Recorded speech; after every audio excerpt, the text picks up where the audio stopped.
PSI Parashuram ನಿಗೂಢ ಸಾವಿಗೆ ದಿನಕ್ಕೊಂದು ಟ್ವಿಸ್ಟ್ ಸಿಗ್ತಿದೆ. ಯಾದಗಿರಿಯಲ್ಲಿ ಮೂಲೆ ಮೂಲೆ ಜಾಲಾಡಿರೋ ಸಿಐಡಿ ಮಹತ್ವದ ಪೆನ್ ಡ್ರೈವ್ ಪತ್ತೆ ಹಚ್ಚಿದೆ. ಇದರ ಬೆನ್ನಲ್ಲೇ ಈಗ ರಾಜಕೀಯ ಮಹಾಯುದ್ಧವೂ ಜೋರಾಗಿದೆ.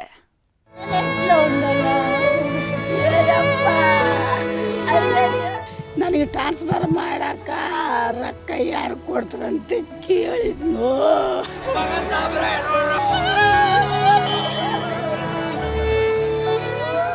ಮಗ ಸಿಗುದಂಗ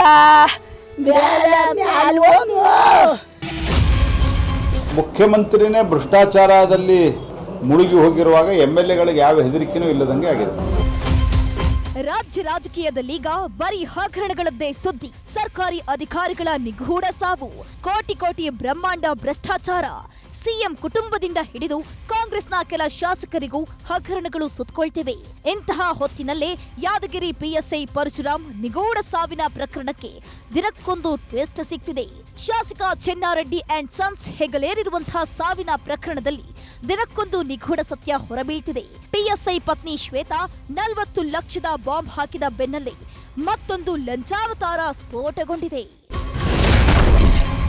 ಪಿಎಸ್ಐ ನಿಗೂಢ ಸಾವಿನ ತನಿಖೆಗಿಳಿದ ಸಿಐಡಿ, ನಾಪತ್ತೆಯಾದ ಎಂಎಲ್ಎ ಅಂಡ್ ಸನ್ಗೆ ಕಾಕಿ ಶೋಧ. ಪಿಎಸ್ಐ ಪರಶುರಾಮ್ ಸಾವಿನ ತನಿಖೆಗೆ ಇಳಿದಿರುವಂತಹ ಸಿಐಡಿ ಯಾದಗಿರಿಯಲ್ಲಿ ಮೂಲೆ ಮೂಲೆ ಜಾಲಾಡಿದೆ.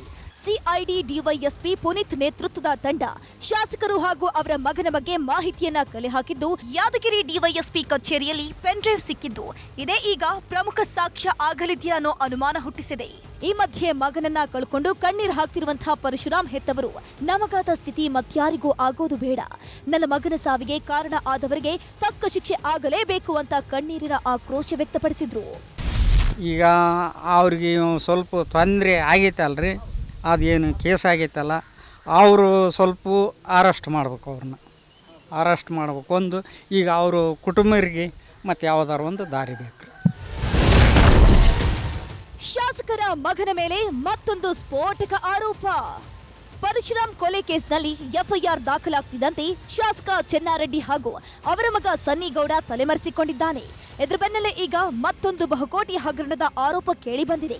ಪಂಚಾಯತ್ ರಾಜ್ ಯೋಜನೆಯ 3 ಕೋಟಿ ಹಣ ಬಿಡುಗಡೆಗೆ 10% ಕಮಿಷನ್ ಕೇಳಿದ್ರಂತೆ. ಹೀಗಾಗಿ ತನಿಖೆ ನಡೆಸಿ ಅಂತ ಸರ್ಕಾರದ ಮುಖ್ಯ ಕಾರ್ಯದರ್ಶಿ ಹಾಗೂ ಸಭಾಧ್ಯಕ್ಷರಿಗೆ ಸಾಮಾಜಿಕ ಹೋರಾಟಗಾರ ಮಾನಪ್ಪ ಅನ್ನೋರು ಪತ್ರ ಬರೆದಿದ್ದಾರೆ. ಈ ಆರೋಪದಲ್ಲಿ ಎಷ್ಟೇ ಪ್ರಭಾವಿ ವ್ಯಕ್ತಿ ಆದರೂ ಕೂಡ ತಪ್ಪು ಕಂಡು ಬಂದರೆ ಅವ್ರ ಮ್ಯಾಗ ತನಿಖೆ ಮಾಡಿ, ತಪ್ಪು ಕಂಡು ಬಂದ್ರೆ ಅವ್ರ ಮ್ಯಾಗ ಅವ್ರ ಸದಸ್ಯತ್ವ ರದ್ದುಪಡಿಸಬೇಕಂತೇಳಿ ಪತ್ರ ಬರೆದು. ಯಾದಗಿರಿ ಪಿಎಸ್ಐ ಸಾವಿನ ಬೆನ್ನಲ್ಲೇ ಕ್ಷಣಕ್ಕೊಂದು ಹೊಸ ಸುದ್ದಿ ಹೊರಬೀಳ್ತಿದೆ. ಪೊಲೀಸ್ ಇಲಾಖೆಯಲ್ಲಿ ಲಂಚಕ್ಕಾಗಿ ಕಿರುಕುಳ ನೀಡುತ್ತಿದ್ದ ಆರೋಪ ಕೇಳಿ ಬರ್ತಿದೆ. ಜಿಲ್ಲೆಯಲ್ಲಿ ಹೆಚ್ಚು ಮರಳು ದಂಧೆ ಎಗ್ಗಿಲ್ಲದೆ ನಡೀತಾ ಇದೆ. ಲಂಚದ ಆಸೆಗೆ ಪೊಲೀಸರು ಪೋಸ್ಟಿಂಗ್ ಕೇಳ್ತಾರೆ.